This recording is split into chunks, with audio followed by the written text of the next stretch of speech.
sometimes I just want to come to you guys and just flip the camera on Go past this and stop just sign. let it just ride. Let you guys just kind of absorb some of what I'm seeing before I throw some of my thoughts out. I spend a lot of time in this vehicle and I see a lot of things, and maybe you guys can get a little understanding on why I'm so appreciative of everything I have. I am about 15 minutes or so from my house, but on some of my videos I'll show you guys how close to my house it seems like that I'm in a third world country. And I'm very humble. I'm not even trying to talk bad about anybody who live like that. I don't even know what to do. My heart goes out to all these people that live like that in the state, and the people that are in charge that even have to figure this out. I mean, I go to bed at night and I put my brain onto it. I've asked my dad for help. I have one of my good friend Roberts. We're going to use some of our crypto money to cure homelessness. We've thought about it, but how? You know, we've thought of tons of ideas. I mean, I've thought about, like, since, you know, the whole world's ran off analytics and everything, I've thought about giving all of the homeless people that are willing to opt in the program like a debit card that's hooked up to crypto, to where they have to basically go anywhere where crypto is used and sold, and we almost just keep track of the analytics, find out where they go and spend their money and what they buy, kinda, and where they shop, and then we keep the cards reloading as long as the cards stay active and they're opting in the program. And then there's so many ethical things that come up with where I'm just like, you know what? I don't know what to do. I'm in a tough place. So a lot of these things, guys, I would love for if you guys have great ideas, or maybe one day that we could all pitch in and do something amazing that helps the planet. Because these are not just California problems or the US problems. These are planet problems. And we're all people here. So just love what we have around us, and I need to always give it up to Jesus. The reason that I even think like this and feel like this is because I recently became a born-again Christian, and after that, every single moment of every single day almost reminds me of how awesome life is.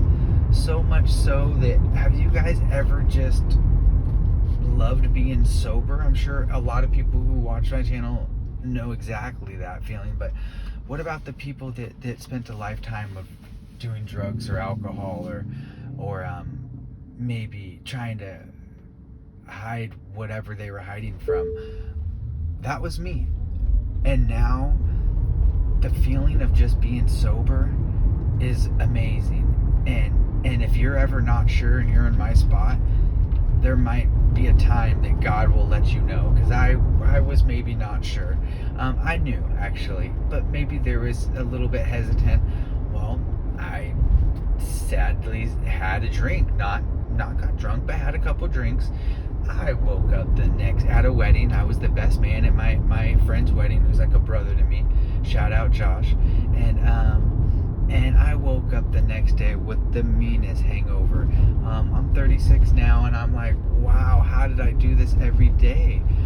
I couldn't do it. And then it just reminded me I prayed the next day. I said, God, I said, make me sober. I was like, what do I have to do? I've drank water. I've tried eating. I've done all my old tricks. I tried eating spicy Mexican food.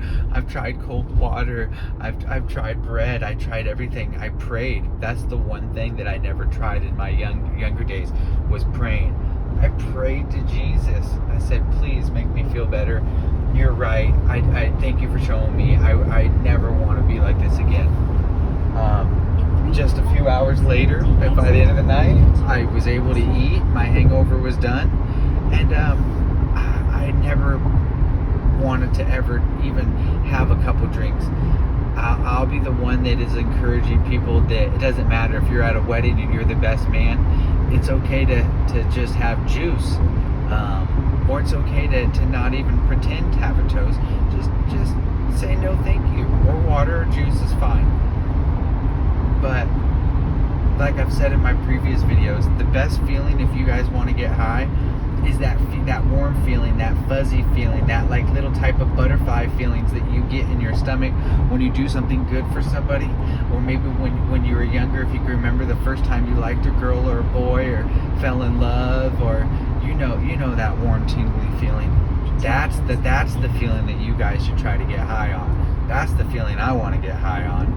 That's the feeling that if you could bottle that up and you could buy that off somebody, that would be sold out. But the reason that you can't is because you got to actually put in the work yourself, and you got to go out and WWJD 24/7 365 and put in the work and get as many of those good butterfly warm feelings in your stomach as you can, and bring as many people over to the good side with you. Here's somebody on the freeway. When I was just talking about my other videos, they would never allow that. My heart goes out to them. I feel bad for each and every person that I see. We need to wake up and see what's happening and put it right in front of us, and do something about it. There's the more we talk about it and the more we put it in front of us and not try to hide from it, the more maybe when inventions happen, inventions come out of necessity. So we won't even come up with a solution until we start putting this stuff right in front of our face and then trying to think on it. I put many hours on trying to cure homelessness, so much so I brought in friends and family. Well, I need help. I need help from other people. We need more than just donations. We need to figure something out that can genuinely help the world, not just us. But I do know that just love and compassion and humbling ourselves to know that just because we're doing good one day doesn't mean that we're always going to be doing that good. It only takes getting fired from your job, or maybe something happening with a tragic accident, or something happening in your family, or anything. Life happens, and we don't even know why it's happening. God knows and Jesus knows, but we have to just, there's times when I've prayed on things and I didn't get it, and I'm like, why I'm asking what happened, and then later it went an even better, more smoother way. And I was like, wow. So sometimes just because you're praying and you're asking Jesus for something and it doesn't come true, doesn't mean that he's not answering.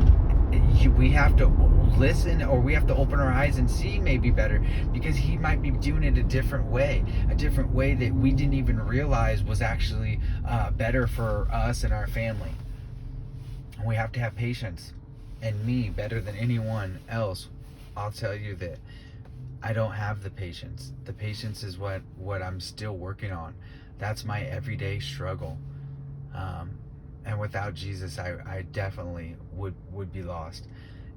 I have my moments, and it seems like the moments that I have are on the people that I love the most. I'm sure you guys can relate, because when I broke down and I've told people this, they've all said, hey, I'm right there with you, that it seems like the ones that we love the most, we give it the hardest to. And that's sad. That makes me sad. But maybe it's because they know that how we really are, and they know that we really love them, and maybe they'll be ones that can forgive us.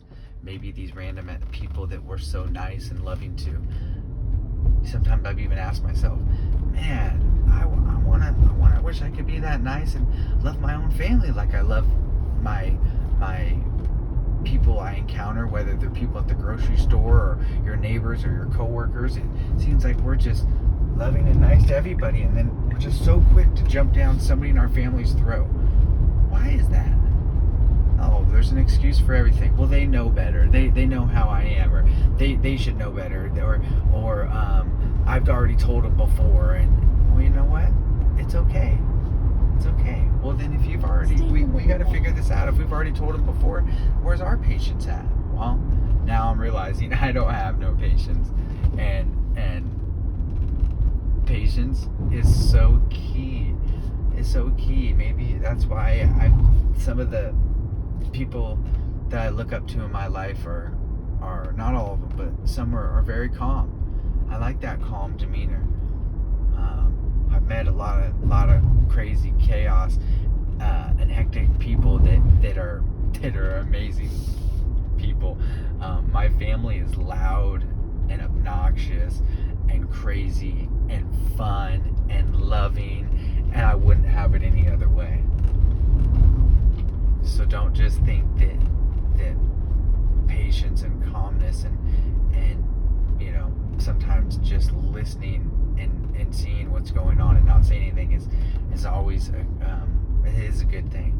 But like I was talking about earlier, and humbling ourselves, I have nothing bad to say about people who are doing anything differently than I am, or are even not even at a point where they're even realizing they might not be doing anything.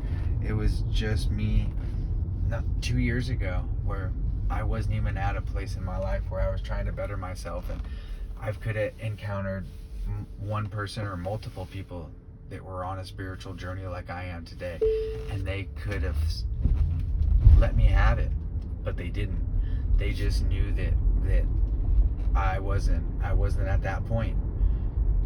So if you guys came across this and are listening, just know that it's never too late, that it could always happen.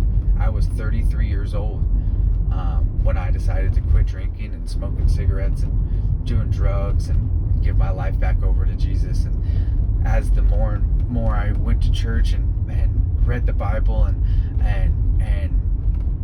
it just, so many things fell on that date where I'm not even mad or upset that it took me till I was 33. I didn't know that Jesus was killed and put on the cross when he was 33 years old. I didn't know that. It makes it so much more special. So I'm just grateful that he saved me. I was always there. He just let me see the bad side, so I knew I didn't want to be on that team. The destination is all right, on the you right. guys. First well, I'm here finally to where I gotta go. I love you all, and thank you for joining me. And please come back. Tell your friends. Like, subscribe. Join me next time.